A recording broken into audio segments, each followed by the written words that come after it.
Welcome, pudding people, to another episode of Everybody Loves Pudding. I am your host, Ken Seymour. I am excited today. I have a guest that is one of my favorites. He's an actor, he's a teacher, he is a friend of the show, the amazing, the extraordinary Mr. James DuMont. How are you, good sir? Hello. Everybody loves pudding. Who doesn't love pudding? That's right. What's your favorite pudding flavor? Well, it kind of fluctuates between the tapioca, which makes me sound old, so I usually say something like butterscotch, so that's a little more. That's right. I got you. I'm with you on that one. I like me some chocolate too, but man, you make a good butterscotch or a tapioca. I mean, that's pretty good, you know? Yeah, you aren't kidding. It has been a couple of years since we've had you on the show. A I lot know. has happened. I mean, I thought a lot had happened when we had you on before because we were coming out of the pandemic and everything was That's right. insane. It's like nothing crazier can happen than this. What could possibly happen? Two industry strikes, you know, $20 billion lost in the California economy. You know, what could possibly go? What could possibly happen? What How, can't you do that you haven't already done? I right. mean, it's not like 100 years ago where they had a world war and a pandemic at the same time. Oh, you had a depression, world war, and a pandemic. It was like the trifecta of like human suffering. Yeah, it was pretty bad. But So now we got two world wars. We had two industry, thing. I mean, like, it's and the planet's melting. So, we're it's an interesting time. It's a great time to tell stories. but the important question is, how is Team DuMont handling this? Is are you thriving? Is the family still doing well? Are they ready to be in the Yeah. Christmas spirit? Well, that's the thing. The family is good. All the bases are covered. My oldest daughter graduated from Cornell. Now she works for Dartmouth, Wow. full-time job, benefits, the whole deal. She's part of a union. It's fantastic. So check that box. My son is on his second year at Bennington College up in Vermont, and he and I are both on the Righteous Gemstones together. We've been greenlit for a fourth season. Woo! They tell us that we're going to have some really great storylines, individually and collectively. And he did an Airline Highway. He did a play that was started here in New Orleans, up at school, and was, lucky. I thought he's amazing because I'm a parent. But then when you have like, Mary Louise Parker, Oscar, nominee, her son is in the same play with my son, and we used to work together. And she's like, "Your son's amazing." I said, "Your son's amazing." So yes, so I have a new home that I rent here in New Orleans. We downsized because 2 bedrooms were empty for 10 months a year. So yeah, we got a big old yard and a big sunroom, and life is good. Now I did get through it. It was, I'm not going to sugarcoat and BS here because I always kind of just speak my truth. Indeed. It was extremely difficult. Had I not had a lot of network, shows under my belt, had I not had Gemstones, the season before, have I not had 1,300 students online collectively, on Zoom teaching, I think it would have been extremely, I came out of it. We made it. I wouldn't say thriving. I said, we're surviving in a sense. I think thriving is really, I think everybody's trying to figure out what the new normal is, in our business. I know there are some rules and things that are kind of come in. I know there's a lot of benefits that are happening, like the fact that we're here today talking about Candy Cane Lane. It's the number one worldwide on Amazon Prime. There is a thing in my contract about getting a bump because it's successful. So there is a huge, hopefully I'll decide how much of a bump or how, if I really feel that that's comparable to network TV. But point being is that, yeah, I was able to get through this. I'm at what I call now mid-career, where, I'm 150 credits in, and unfortunately, hearing about the news of Andre Brower dying. I mean, we're 3 years apart. Lance Reddick before that, Michael K. Williams. I mean, these are some of the most amazing actors of my generation, and They hurt. the fact that they're not here, and the Philip Seymour Hoffmans of the world, like there's just certain. So for me, I've lost like 20 pounds. I've been focusing on my health more. Because if I am mid-career at this time, I got a lot, as we say in the South, there's a lot more chicken on that bone. You know what I mean? I got a lot more stories and to tell and a lot more human beings to inhabit for a period of time. And I have to prepare my body and mind and creativity for that. I don't know what's ahead. I know that I got Gemstones coming up May or June of next year. For the first time in 4 years, I got a movie offer. I haven't had a movie offer since, pre-COVID, and half my auditions were half my jobs were offers. The other half were auditions. So the fact that someone's really, respectful and honors my credits enough to go, you don't have to, we know what you're going to do. And, I want you to show up here and we're going to pay you this amount of money. And, so yeah, my manager was the first like this, does this really make sense? And I go, well, I'm going to get paid, not a lot, what I normally get paid, but I'm going to start out the first month of the year putting money into my pension and health plan for not 2025, but 2026. So, yeah. And immediately when the strike hit, I called up, SAG after pension health. And I was like, what's going on with insurance for my because my kid's up to 26. So I'm just worried about my insurance, and in fact, I think we can maybe talk about the strike if you want. Yeah, I would definitely. I got some questions I think that. one of the smartest things that we did was to tell the truth. Mm-hmm. There's a falsehood and a false narrative about the Hollywood industry and all these millions and dollars and property and fame and attention.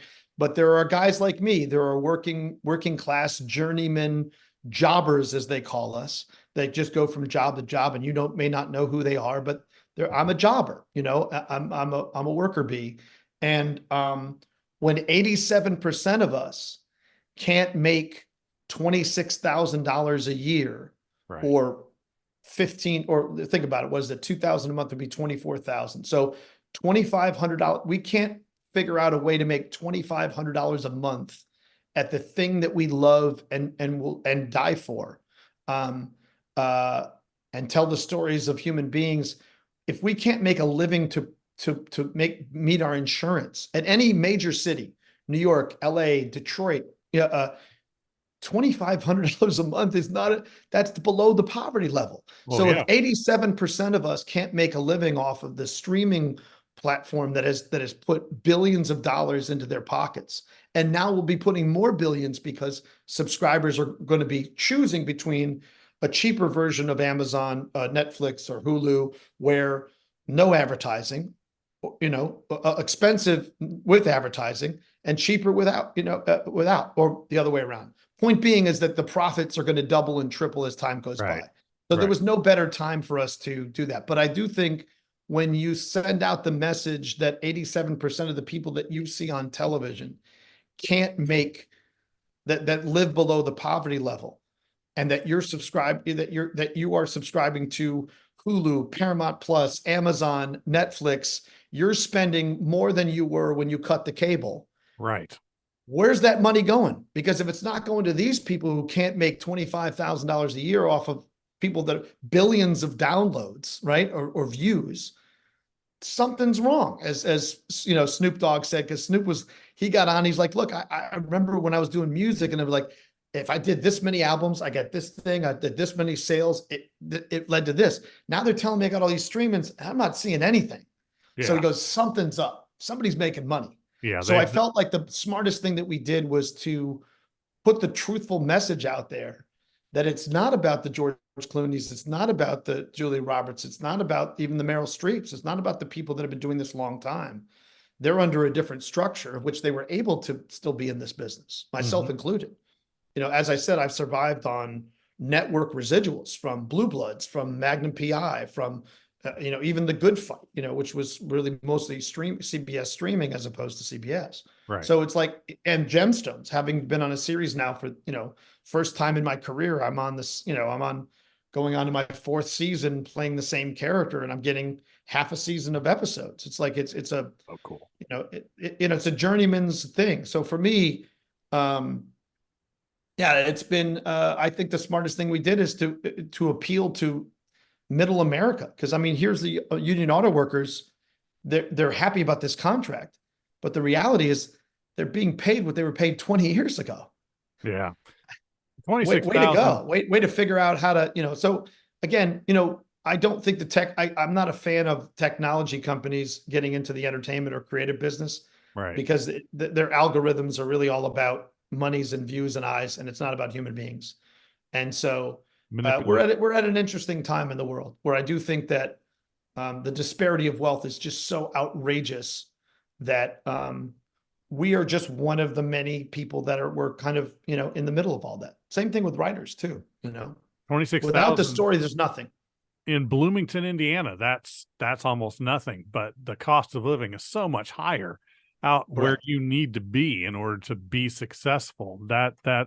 And, you're almost having to do 2, 3 different things at the same time. So what? I live in New Orleans where my cost of living is half of New York or LA. Right. It's a 3-hour flight to New York. It's a 3-hour flight to LA, and it's a 1-hour flight to Atlanta, or I can drive to Atlanta, And the reality is at this stage of my life, the smartest thing I did was to bring down my cost of living way before COVID, way before the strikes, in order for me. But the people who really, really suffered, and this is the thing that's why it's going to be very difficult to really look at our partners and our collaborators, or really the financiers of our storytelling. The people who really suffered are the crews, are the caterer, the guy that gets the gas for all the generators, the guy that washes the streets before the thing, The key grips. the grocery store person, the restaurants, the hotels, the bars. 68 billion in revenue was lost in the state of California this year. Yeah. And I'd say at least 20 billion of that is definitely the entertainment industry. There's no two ways about it. So the fact is, if they chose not to pay the people what they deserved, they lost more money in revenue than they would have paid out. So then if it's not about money, then what is it about? It's about if control. It's about power and control. Yeah. And oppression. Mm-hmm. And I believe that the writers and the actors did a very good job. Again, not a smart thing to give storytellers the platform of social media and the internet. Yeah, they're using movie stars on the picket line. We know how to tell a story. So, good luck on telling your story about how that subscription is down, you're hurting profits, less people are watching. Right. No, they're not. No, they're not. So for those of us that are in a position, with union activity being so much lower than it used to be, a lot of people don't have a frame of reference of what it means to be a part of a union, what that union does for people. And when you combine that with an industry that's almost intentionally shrouded in a certain amount of mystery and the way our entertainment industry is put together, there's often no real basis to latch on for understanding, and empathy from the average person is really hard to know. So what I was hoping that you could do for us is, so for an average actor, you're trying to make it in the industry. You're an up and comer, and you've gotten your SAG card, and you're trying to make things happen. How do you generally get paid? We hear about like daily cost and residuals, but a lot of times, for the people that do have those unions, it's like, well, that comes straight out of the check. It's like I'm part of a auto workers union, so that's built into my fees are built into it there, and they take care of it. Is it kind of the same with the unions on your side? Yeah, it's similar in the sense, but I do want to address a few things earlier to what you say, which I think are really kind of important. There is a predominant negative narrative in our country that it's every man for himself. Yeah.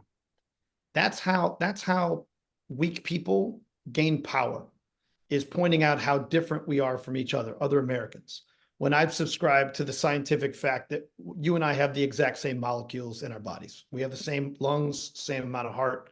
So there's a false narrative that's being put out there, as there has been a false narrative that African Americans are less than whites. There's a false narrative that's been out there. And the false narrative now is that that we're in a pre-Armageddon YOLO, you only live once, every man for himself kind of scenario. And that's just simply not a true thing. No. because as we found with COVID, it affected everybody economically, no matter what the situation. And the fact that the polar ice caps are melting. So so if you are a person that believes that America's values are every man for himself and pull yourself up in the bootstraps and everybody got the same fair shake. And it's true, all men and women were created equal. We were all created equal, but we're not treated equally in our country. Right. And the fact that we turn on each other to how different we are when we're exactly the same. Even this warring faction between Israel and Palestine.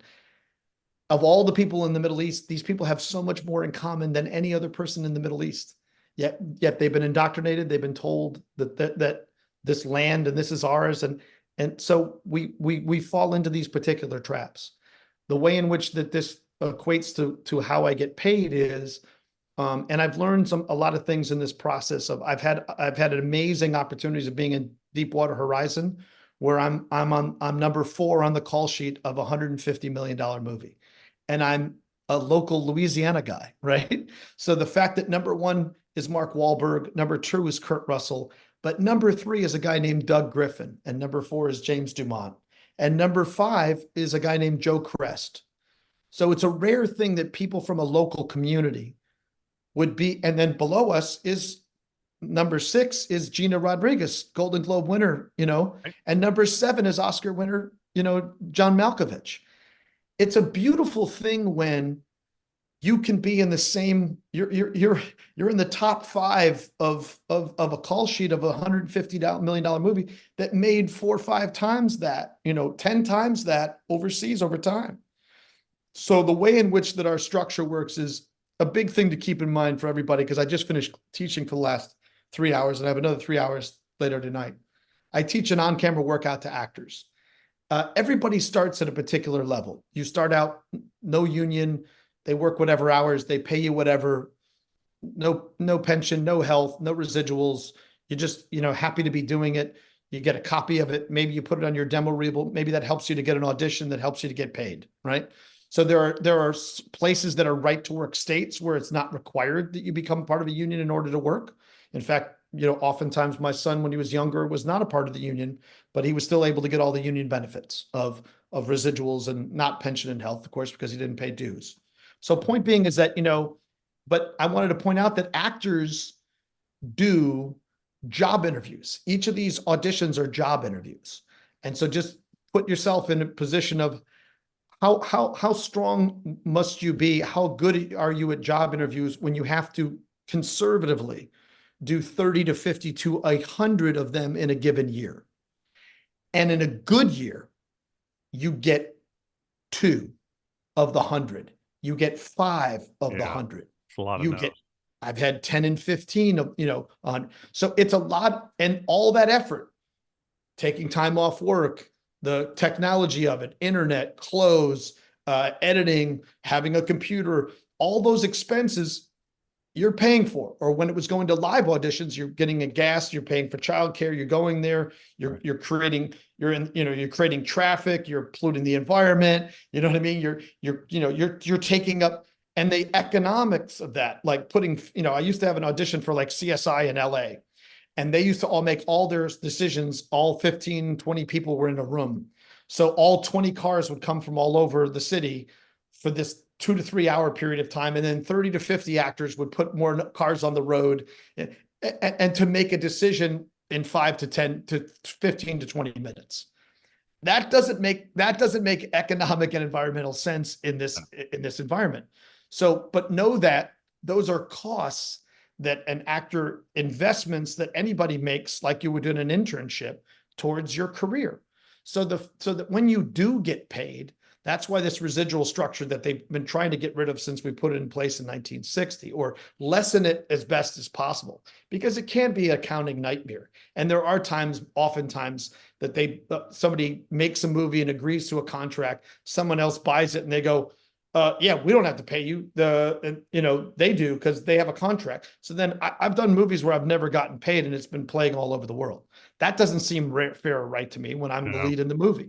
So when you are paid and when you are compensated and when you are given residuals for that one day of work many, many, years later, that's a way in which to keep the middle class and keep a balance for the amount of investment that you do.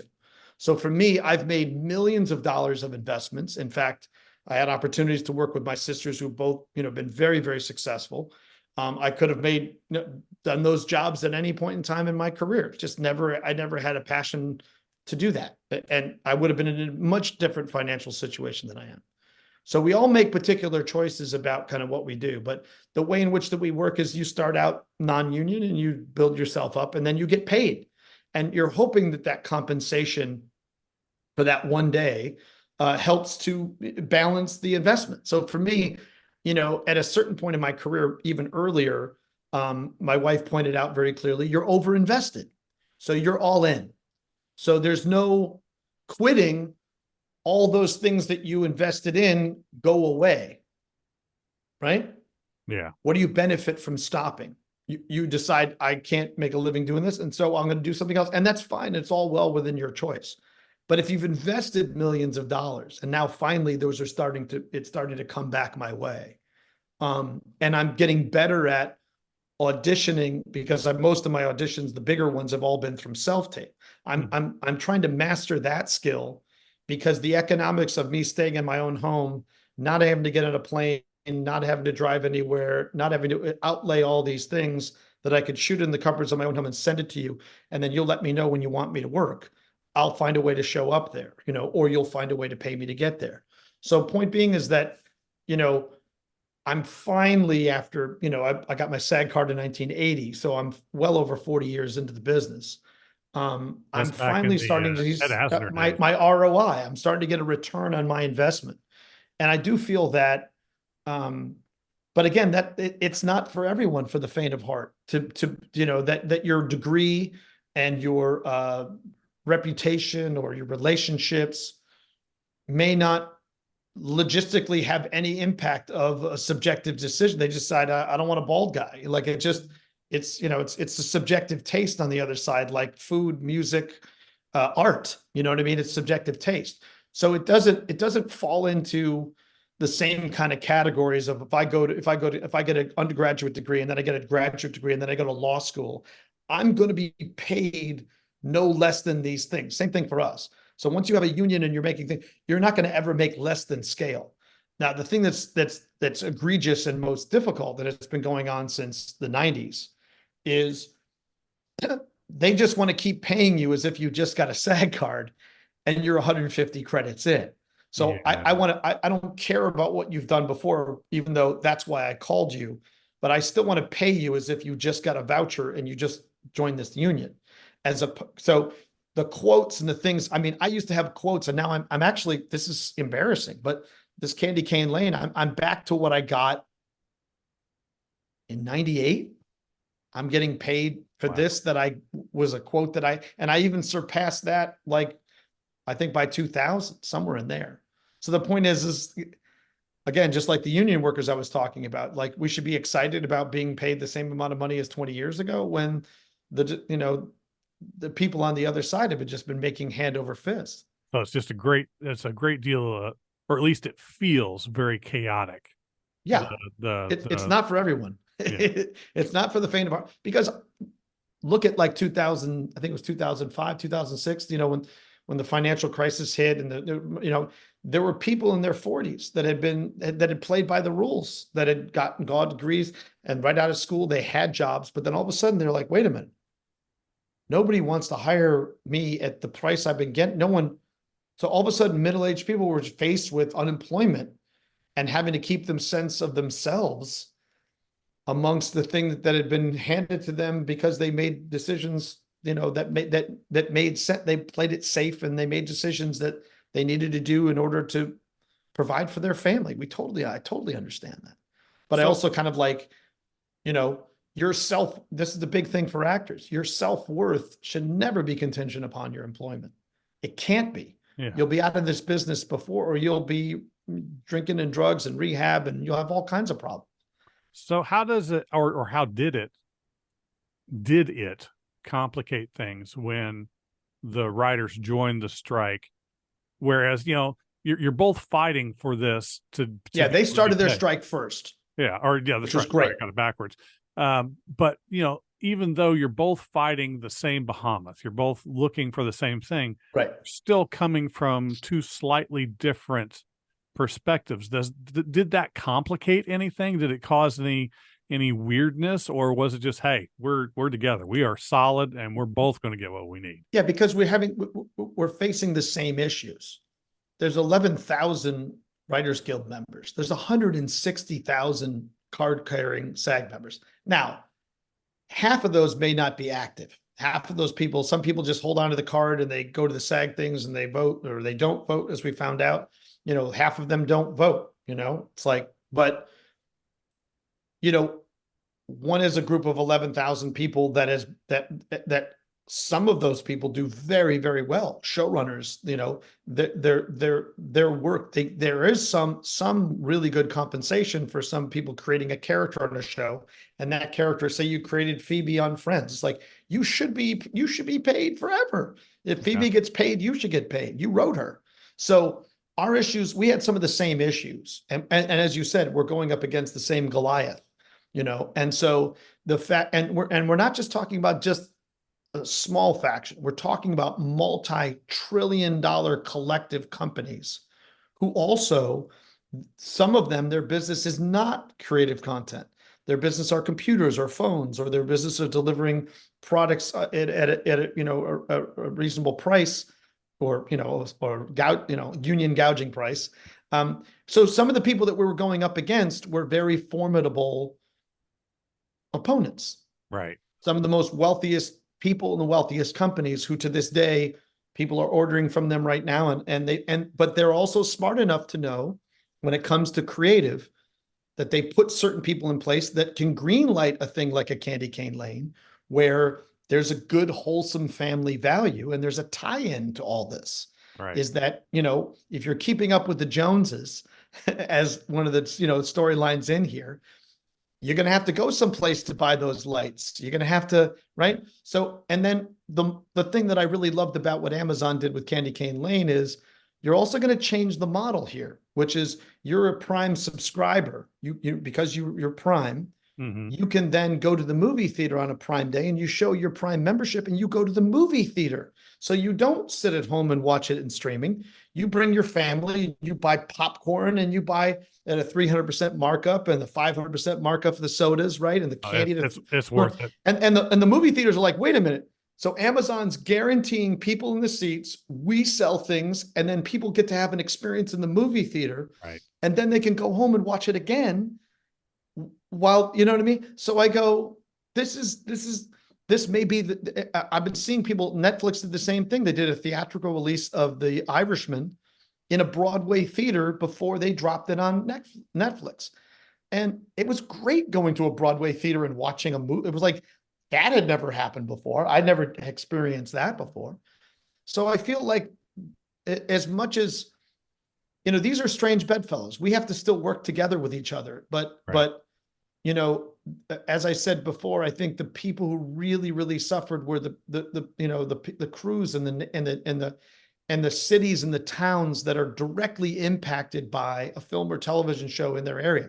We shoot the Righteous Gemstones in Charleston, and it's like, they're just figuring out how much of their economy is, the spend is times 4. In Louisiana, for example, we only give out 180 million half of the year. So June 1 to July 30th of next year. So 180 million in this year, and then 100. So it's 360 collectively. But the spend in the state was over $980 million, not 2 years ago. So even though we may be dangling, we're not giving them anything. We're dangling bait to go, come here, make your TV show. But the spend is times 4. It's ridiculous. And so once you figure out that, New Mexico, Georgia, now North Carolina's got their tax credits back. Ohio has a very good tax credit. Massachusetts, in New York, and LA, they've already known about this. But the point is that you're trying to lure the company there in order to spend money, and it feeds the local economy.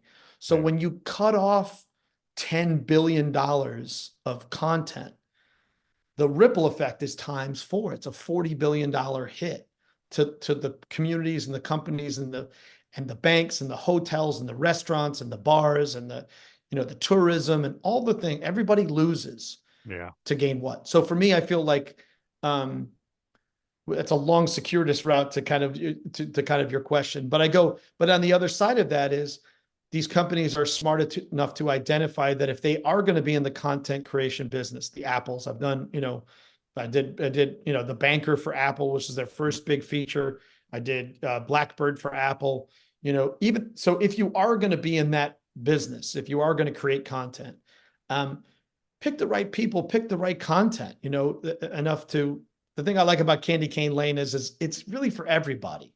Like there's jokes for the kids, there's jokes for teens, and there's jokes for adults. And it's got Eddie Murphy. It's a Hard to go family wrong with that. Christmas comedy. Like at a time where we just want to laugh and we just want to feel like family is important, that together as a family, we can do so much more than individually. So swinging back to one of the things I said is, if you are the person that subscribes to the we're all in this together, this time on the planet becomes really, really important and joyful and fun and creative, that we're all in this together. We should all do it together. We treat everybody as if we're all family, which we don't, but why not? Why don't we?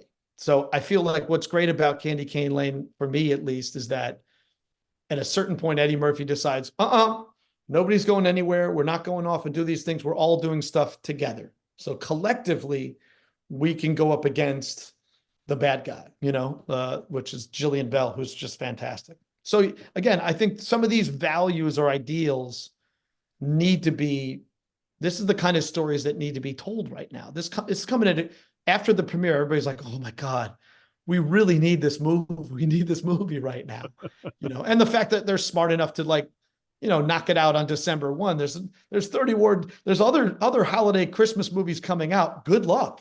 Yeah. We were the first ones out of the gate. Like, good luck, Yeah. Yeah. What you say resonates a lot. I had the good fortune to speak to Ed Asner about a year before he died, and he was SAG president for a while. And a lot of what he said, kind of, it's the same thing over and over again. So Yeah. it's a never ending struggle that has to be waged, but That's right. it doesn't compare to the never ending struggle to have your house look better than everybody else's in the neighborhood. Yeah, that's I mean, look, there was a very wealthy billionaire online. He was saying, we don't suffer from greed. We suffer from envy. Mm-hmm. Right. Yeah. It's, trying to, like, it's a very natural kind of thing. And that also leads to consumerism. That leads to a lot of things, people say they were asking me on the red carpet, and it was really great when and the fact that I negotiated, to have, 2 tickets to the premiere. And I said, I'll fly myself. I didn't think an Amazon movie was going to have a theatrical, but I had a feeling it might. And then when the Writers Guild strike, I was like, I don't know. And the actors strike, I was like, I don't know. And then the minute the strike was over, I texted Reggie and I was like, Reggie, we doing a premiere? He goes, stay tuned. Looks good. And I was like, okay. And then I'm up in New Hampshire with Thanksgiving with my, daughter and my son in Vermont. I was like, yeah, the premiere's on. I literally, it was an 18 hours of travel from New Hampshire to LA to make it to the premiere. But it was really great. And to be at a premiere, and everybody had seen the movie. They know who I was. I didn't have the challenge for me as being that guy, kind of a character dude, is, sometimes I have to explain everybody that I'm in the movie, what I mean? What I do. Everybody knew, everybody wanted to talk, and they had good questions about what's the best things about Christmas? What are some of the worst things about Christmas? What do you like about this movie? Why do you think this movie is important? So it was really, it's all the things that we've been kind of talking about. And I too have had the honor of, I think I had 3 hours with Ed. I think I had a 3-hour interview with Ed Asner going through everything. And for me, he is a benchmark. Ed is, that's my mentor. I want to work the way he works. I want to work as long as he works. We philosophically, we're on the same page on so many ideals. This whole concept that we're all in this together. I mean, that's true democracy. Everything else is a monarchy. So I really feel like this is a good movie at the right time. So this movie specifically, I mean, this isn't the first time you've worked with Reginald. No. Actually, the last time we spoke, you were just coming off promoting a little bit of the safety. Yeah. So this is tonally very different from that Yeah. film. Sure is. So did that cause a shift in his directorial style, or did he kind of approach things in the same way? Well, here's what's interesting. That is different tonal because it's a sports movie, but at the heart of it, it's about family. It's about an older brother moving from being the older brother to being the father and dealing with the difficulty of that and trying to juggle many things. There's some similarities in terms of, Candy Cane Lane too, of like Eddie's responsibility to the family, his obligations to family, and his, and his passions, the thing that he's passionate about. So I think there's a lot of similarities between the two movies. They are tonally very different. Reggie's an amazing filmmaker and an artist and creative and just an incredible human being, and we'll be working together. As he said, we're always going to be working together. Because I also understand my responsibility, the storytelling and the economics of when I get on set. I think the way in which that we really built, and also we have this kind of 6 degrees of Peter Berg because he directed The Great White Hype with Peter Berg and Samuel L. Jackson, who I work with on SWAT, and I work with on The Banker. So I'm connected to Sam that way. But then, Peter and I have like a shorthand in terms of working. There's almost like a brotherhood. Sometimes like a marriage. He'll start wanting to give me a note or an idea. Halfway into what he's saying, I thought I finish his sentences. So there's that thing. And Reggie and I are the same thing. Like very seldom are we given notes or direction. Or I'll pitch to someone, hey, I'm thinking about it. He goes, yeah, I was thinking that too. Why don't you do that? That's a great idea. So the idea is that we're already kind of working on a wavelength. But the way in which I really built my relationship with Reggie is for safety, it's a big scene of like 200 athletes. And I'm talking about compliance and you can't do these things. And he goes, let's just rehearse it for camera and figure out. And then we did it. And he's like, damn it, we should have shot that. That was so good. I was like, no, that's all right. I could do it again. And so it may have taken a long time to figure that out, but I did all my work so quickly.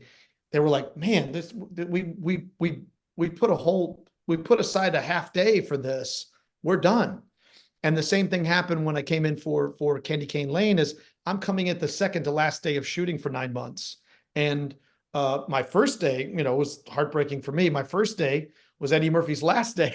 I'm like, I just got here, but they're wrapping him and he's going. So everybody's really ready to go home. And I'm like, wait, I just got here. So there was a lot of complication of setting up the conveyor belts. We're in a real bottling plant in the valley where Laverne and Shirley was shot. It's a real Budweiser. It's an active working Budweiser bottling plant. We're in another area. So between the conveyor belts and the boxes and where the CGI needs to be, and it took them like 3 hours to set it all up.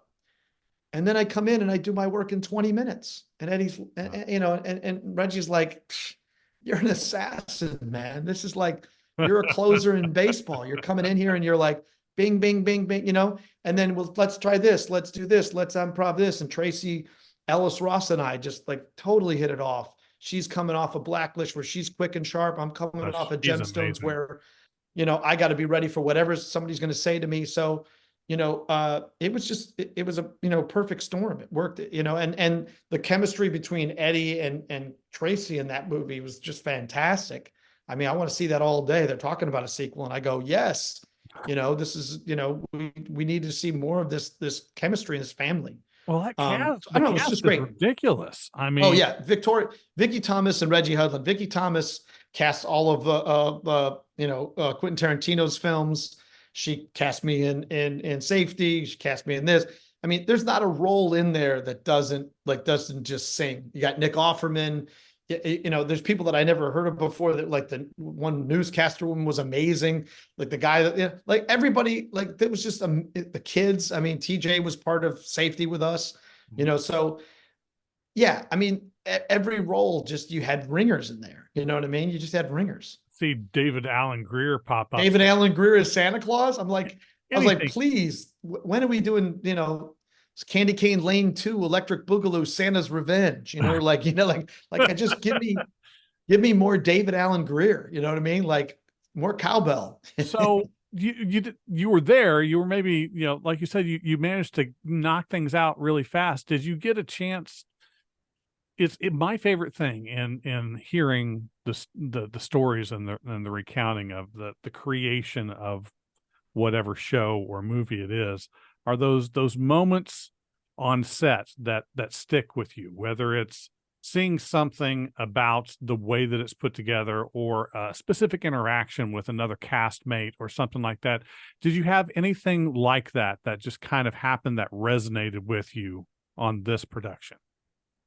I think for me, because, Tracy had been on the movie for like 9 months. I think she was, like kind of done and needed to go home, like not in, she was extremely professional. But the point is, I'm coming in and bringing energy towards just the end of the run, and as you can see, I have tons of energy and I bring a lot to the table when I kind of show up. So, oftentimes when I go into rooms or situations, I kind of need to dim my light and I need to read the room first to see if they can handle, me.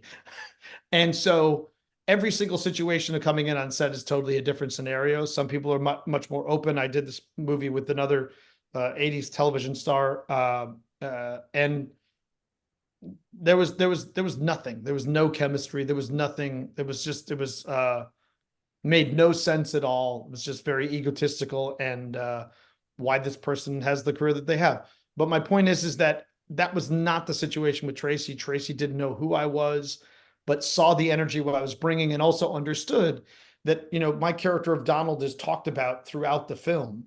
And so this is now the time to establish this name is a person and what that person means. And by the end of the movie, no spoiler alerts, there's something that she needs from me by the end of this movie that is important. So I think she's smart enough to recognize that even though, everybody's tired and we're kind of finishing out and it's going longer than it should, and that doesn't mean anything other than you make a movie in 9 months. Like, we shot it in March and it's being delivered in December. I mean, there's nothing short of a miracle that this entire team, that Amazon and Reggie and the musics and the mixers and the ADR and the, Industrial Light and Magic. I mean, Herculean effort to do it all in 1 year. That's crazy. Yeah. They're shooting Christmas movies now in January and December for next year. That's not what we were doing. We were shooting in middle March to deliver December 1. And even that we delivered before because it was in theaters in November. So, I mean, really huge effort that was there. For me, my experience, really the fun one was working with Tracy, and just how quickly that she started to recognize, oh my God, I got an actor that I can play with. So even though I'm coming at the end of this thing, we need to establish it. But she came to play, you know what I mean? She's like, oh, great. Here's a, breath of fresh air, some energy in here. Yeah. And that was, for me, that was really the great thing, is to not know somebody and then just feel like we've been working together all along, and then just bouncing all kinds of stuff. I also had this group of really good featured actors around me that I played off of and worked it. And I really owned and command, I really I made, oftentimes, I do this a lot with Gemstones, is I bring the background into the story and interact with them and be part of them. And they just can't believe it, and I'm like, well, we're all in, everybody's a picture, we're all in a frame and everybody's got a color.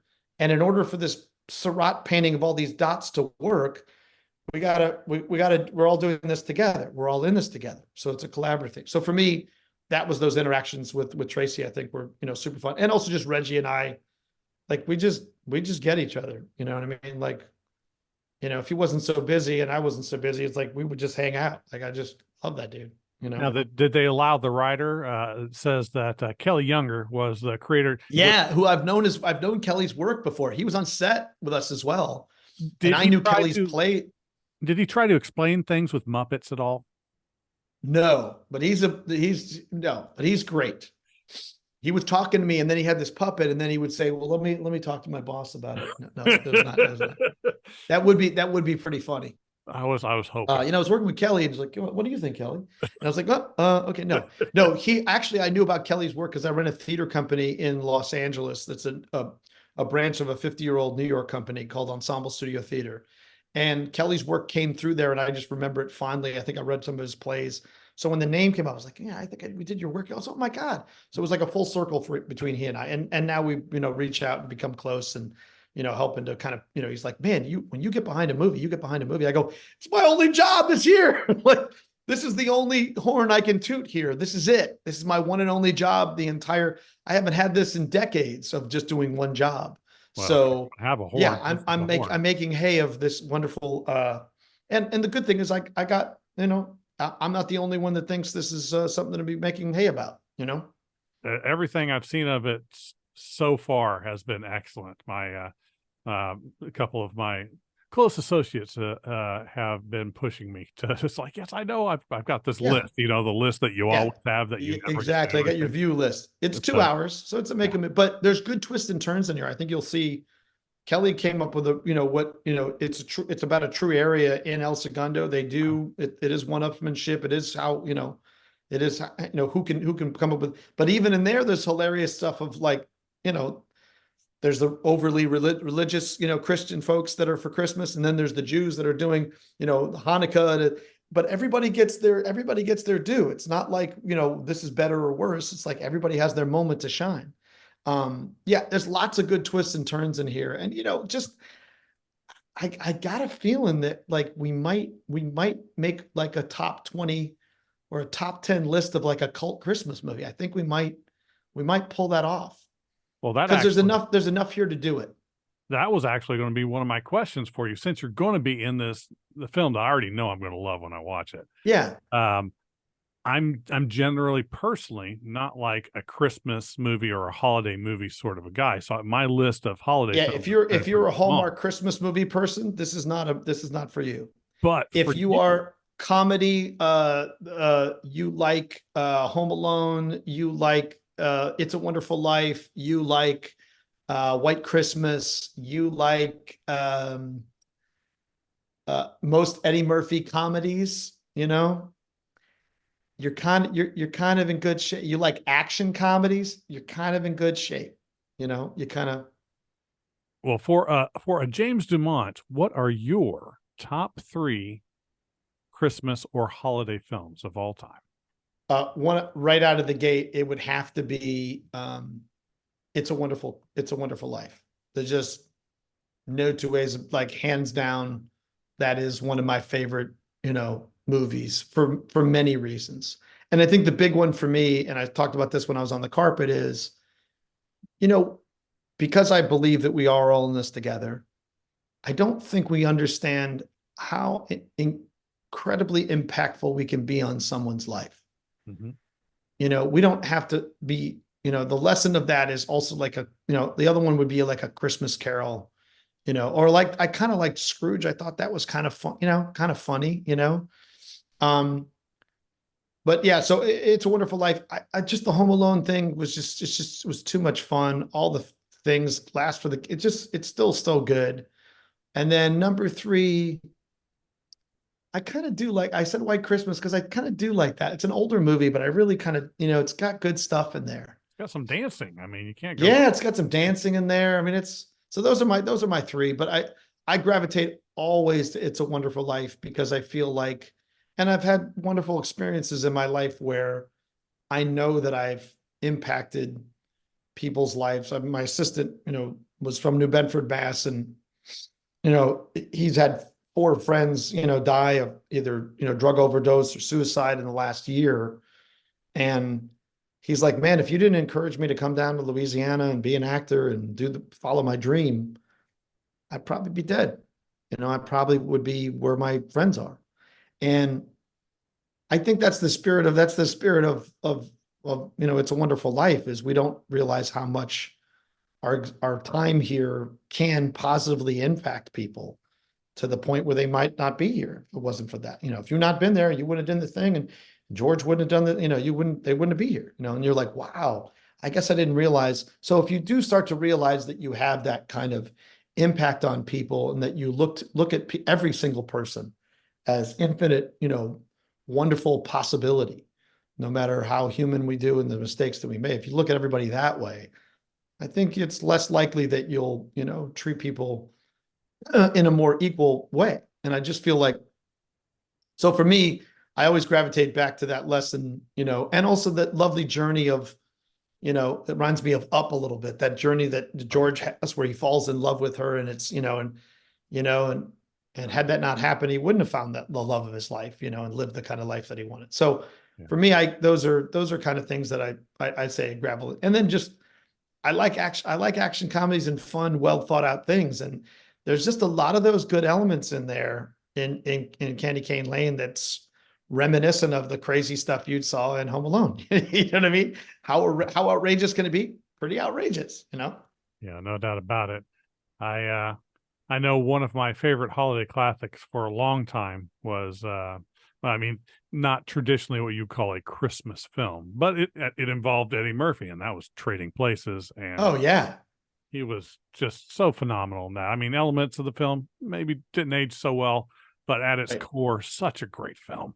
Absolutely. And we do have that. There's these moments in the film where I was reminded because of his work that he's an actor. Like he's an actor comedian.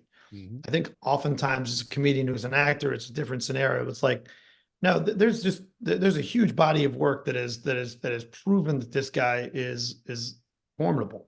And there are moments in this thing where you're like, oh wow, fucking Eddie Murphy's breaking my heart over here. What's he doing? And you're like, oh, that's right. Eddie's not just trying to be funny. Like Eddie can break your heart a little bit. Same thing with those scenes in Trading Places. Same thing too. It's like that, fish out of the water, the innocence being taken advantage of, trying to, figuring out who you are and like where, it's so yeah, I think, like, he's a treasure, man. He's, Yeah. and I got a little chance to just talk to him just briefly on the carpet, because I didn't get to sit, on set. And I used to be a DJ in Limelight in New York, and Charlie Murphy, his brother, would always come. So, Charlie Murphy has the Charlie Murphy stories. Well, I have stories about Charlie Murphy. And the minute I said that, he was like, oh man, I was just made him smile. He knew we just, so it was really nice to do that. And I didn't get a chance to see Nick Offerman, and he and I are friends from Chicago. We lived in the same building in LA.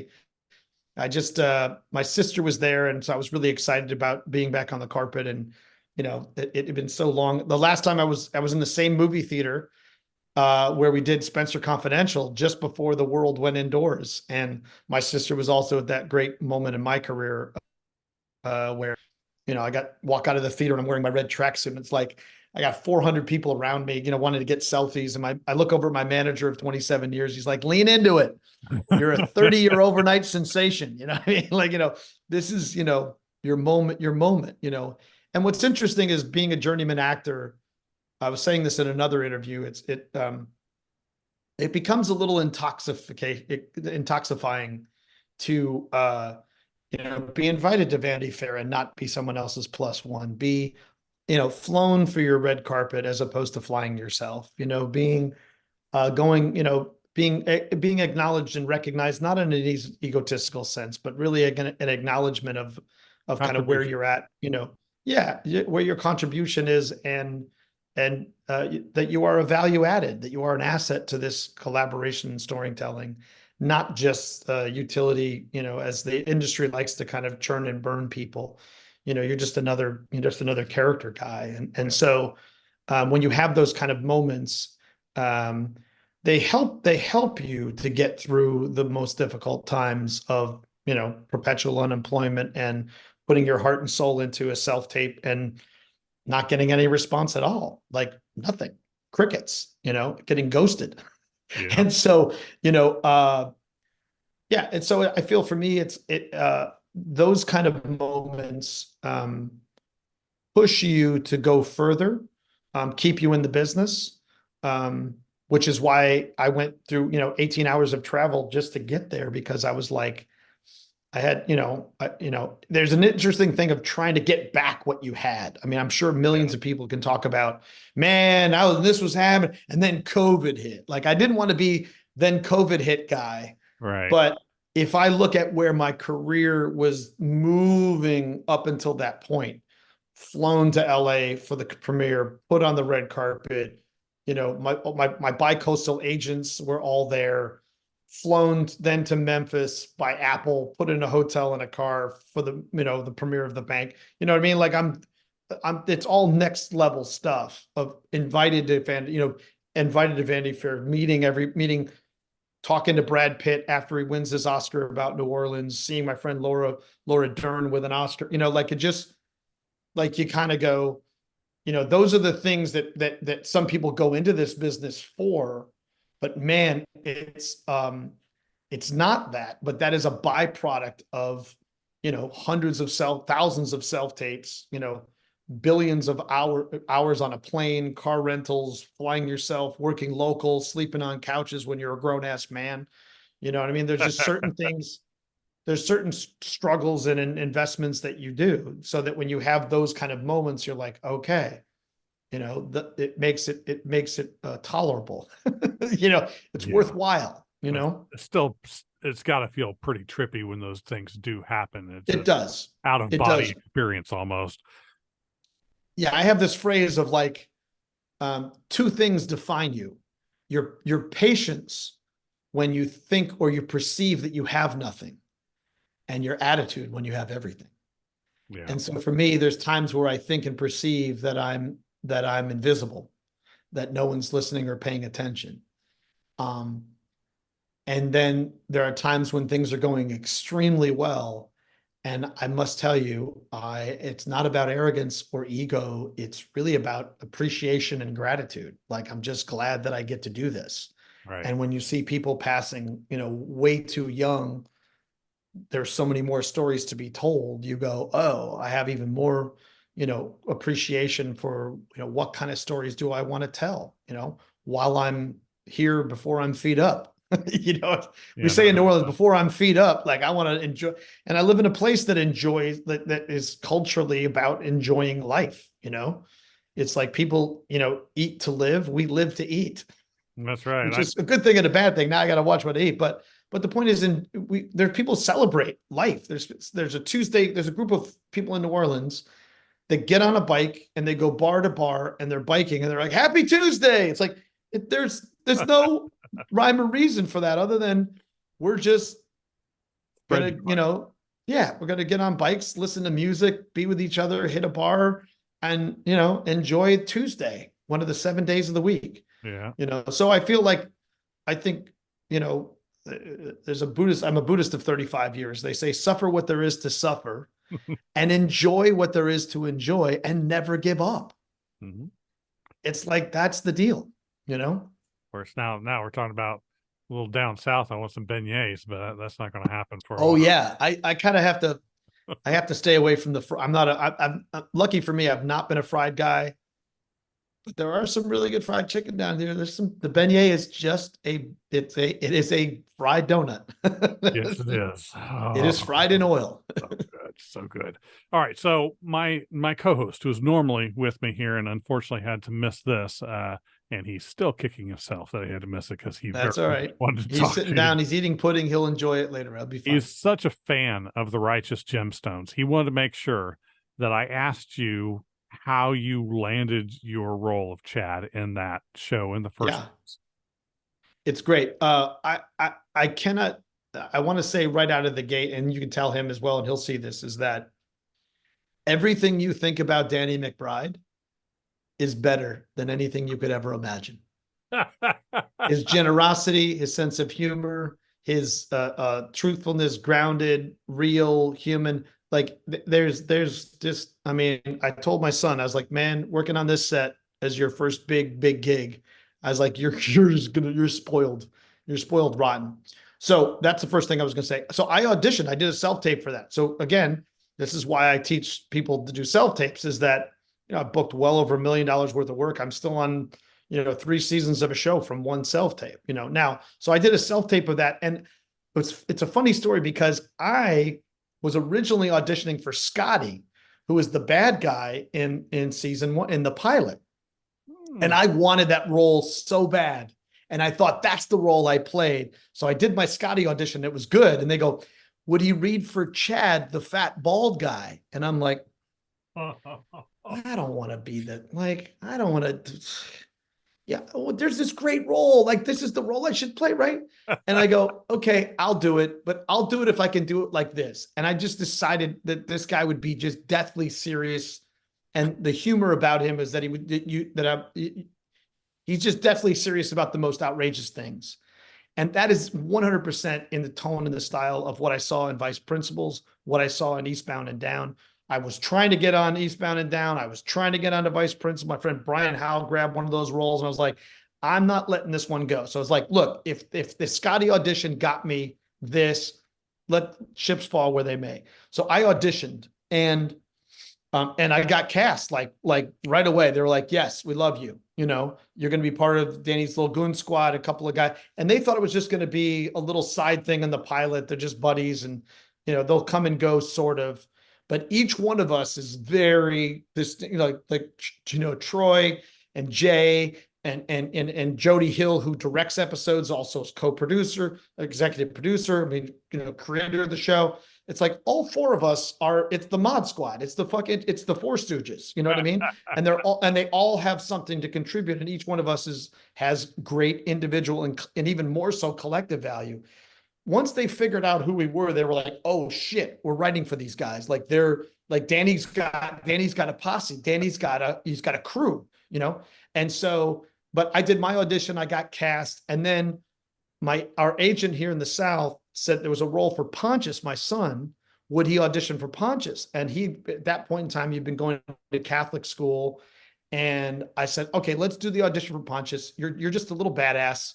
It's the whole scene with Danny where you're calling him a faggot and you're like, you know, you're just, you know, like you're just a little asshole, you know? I said, but there's this one scene where they're penalizing you and you're sitting at the, you know, and I don't think it ended up in the pilot, but you're sitting away. Everybody's sitting at dinner and you're sitting away. You're being punished, you know, because of what you said or did.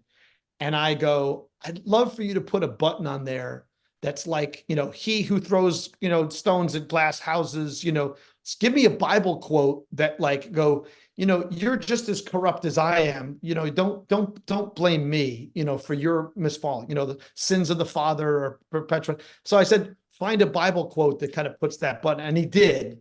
And they were like, we like this kid. And then they called up and they go, wait a minute. Is Kelton DuMont related to James DuMont? And they're like, yeah, it's his son.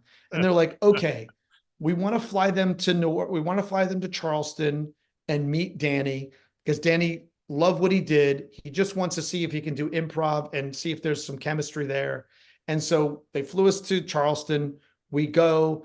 I'm hanging out in the back. He goes to do his audition, his callback rather. They're laughing up a storm. They're having a great time. They're like, you want to meet Danny? I was like, yeah. Then they come in and I walk in and I go, did he fuck it up? Because this kid's not going to eat for 3 days. Did he blow it? Did you fucking blow it? Oh. Hey, hi, nice to meet you. Hi, how are you? And I was like, I'm just kidding, dude. I'm like, dude, we love him. We love you. You know, it's going to be great. And then like, I think second season, we were in the trailer and we were with Danny and my son and I are there. And Danny's like, man, I got 2 DuMonts on my show, man. And I was like, what? I was like, we're on like, and we, you know, we're 6 months of the year. We're in Charleston where we shoot almost every year. We were spending Father's Day together on set in a TV show together. We've been in same scenes, but we've been in the same room and scenes, but never with each other. They keep talking about how, you know, Chad and Pontius are finally going to go at her or something. So they keep promising that. And then they said, my son, if you watch Gemstones, I mean, my son had an incredible arc this season. And we did too. We became the enforcers that they've been wanting to, you know, we became ass kickers for Christ, you know, we'll kill for Christ. And so it's just been an incredible experience for somebody who's been like me, who's been kicking around for so long that I get to be on the same show, same character. They write, you know, stuff for us. We bring our own kind of improvisational things to it. It's just been incredible. You know, my kid's got college money and, you know, gives him independence, you know, he's so down to earth and just a regular kid because we just, you know, we're just regular people and, you know, we just kind of keep it very simple. But yeah, that experience is, you know, I liken it to, you know, coming home to Thanksgiving in a healthy family. That's awesome. But you never know what the fuck is going to go down. Like, You never know what's going to happen. You have to be ready for anything. Right. It's incredible experience, but like that cast is just ringers. Mm. You got John Goodman, you got Adam Devine, you have Cassidy Freeman, you have Edie Patterson, you got Tony Calvero, Tim, Greg Allen Williams, like you got it's the who's who of some of the funniest goddamn, and then the guests come in, the Eric Roberts and the Erica Andres, and this season we had Steve Zahn. I mean, it just like it's amazing. Yeah, it's like coming home for Christmas or Thanksgiving, and you just have to be ready for anything. And it's the best job ever. The fact that most of my job is trying to keep a straight face when some of the most funniest, craziest things are happening in front of you, or you're being whispered or told something that you need to do, and you look out and the crew is all covering each other's mouth. And then when cut happens, everybody's cracking up. And I'm like, I get paid for this shit. This is great. Oh man, that's the kind of environment that makes me feel warm. It's that joy, and it comes through in the performance. We get to see that on this side of the screen. Absolutely. Well, and each season just gets crazier and crazier. So the lucky thing is the writers submitted their scripts before the Writers Guild strike. We had got a verbal that we already been given a green light, but it wasn't official. And then just before the Writers Guild strike, HBO announced that we got a 4th season. So, I think Danny's talked about wanting to go long, 10 seasons is not crazy. There's plenty. So we're just scratching the surface, because, if you look at how he's done it, it's kind of, he's brilliant. He's absolutely brilliant. But if you look at Eastbound and Down, everything lives and dies by one character, Kenny Powers. Everything, that's it. Then you got Vice Principals, and you kind of split it between Walton and Danny, and then a couple other people. So it's like, it doesn't become just about him. It's this duality. Now you do Gemstones, and it's like, you could do in a whole episode about any character. You then can go, but now they're going back in time. There's flashbacks to the younger version. There's even, not spoiling it for people, there's people that come back from the dead. There's spirit people. Once you kind of, I say it's like, it's like the family tree ancestry. Like once you lay the family tree out, and you then can cut and as you go along, and they're trying as best they can that each episode is its own little story and movie. Like you don't have to, know all the backstory in order to do it, but there's enough here in this episode that makes you want to watch other episodes. And you're right. The fans are just, they're rabid, crazy. I love them. The fans are just, they get it. They get us. So we did the premiere of season 3 in Austin for the ATX festival. And they sold out Friday, the Austin City Limits space. It's the largest space in Austin. And they're like, that was a dream of the ATX festival. It's like, Gemstones made this happen. There was no seat available. There were people lining up to try to get in, standing room only. It was crazy. So so the fact is that we're telling a really good story. There's hypocrisy. It's not going away anytime soon. Right. The have-has, the haves and the have-nots, and then again, a good recurring theme that always works in the show: family. Yeah. At the end of the day, it's about family, faith, and mayhem. Well, I cannot. Right? You're absolutely right. I cannot thank you for taking your time to share a little bit of that and a lot of what is going to make Candy Cane Lane just awesome. If you haven't seen it yet, as you can see on the napkins behind him, Amazon Prime. If you've got that, you can see it. And of course, number 1 worldwide for a reason. It's like it's doing it. But not just that, as he alluded to earlier, he teaches classes on acting. And the best way to get a hold of you is on your website for that, correct? Yeah, website is oncameraworkouts.com. We also have an Instagram page that has lots of free videos and stuff up there. It's at On Camera Workouts, plural.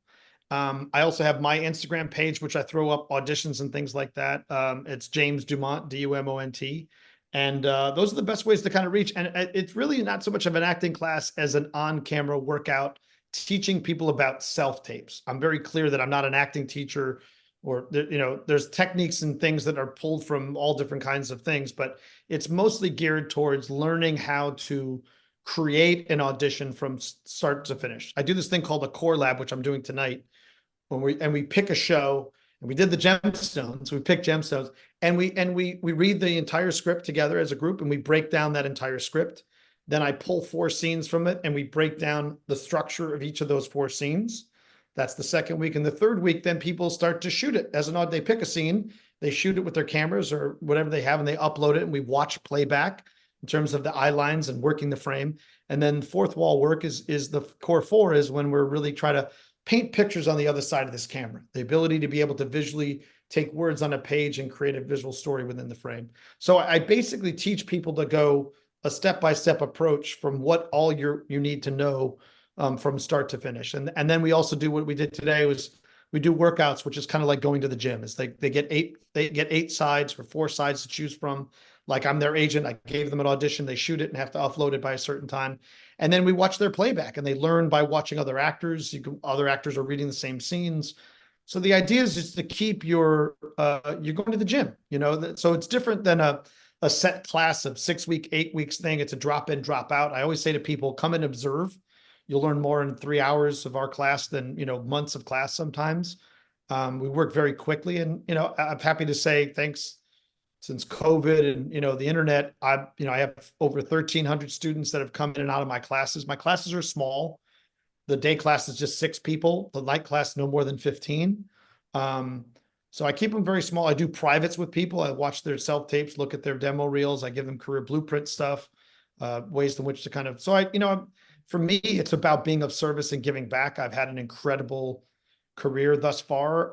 I've made a lot of mistakes, of which I'm trying to help my fellow artists not to fall into the same potholes and mistakes that I've done. And for me, it's about, I think there's, if you really, I think the only value in knowledge and experience is if you can share it. I feel like, what's the point of me keeping all this to myself when there are people that really need and want help, And so you really pay for my time and my experience. I don't really charge as much as I probably should.